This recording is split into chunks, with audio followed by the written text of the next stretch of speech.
Donc on a Mary Stuart qui est reine d'Écosse et de France en même temps, qui va être reconnue pour avoir fait du golf. Elle est même accusée d'avoir tué son mari à l'époque, et dans son procès, on lui reproche d'avoir fait une partie de golf moins d'une semaine après le décès de son mari. Donc c'est dans les actes du procès qui amènera à sa condamnation à mort également.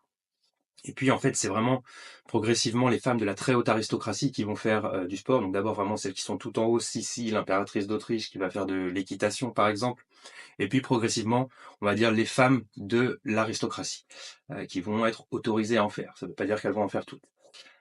Donc ça, c'est les premières étapes. Et puis on arrive à peu près à la fin du 19e siècle. On a les Jeux olympiques modernes qui sont mis en place par le baron de Coubertin.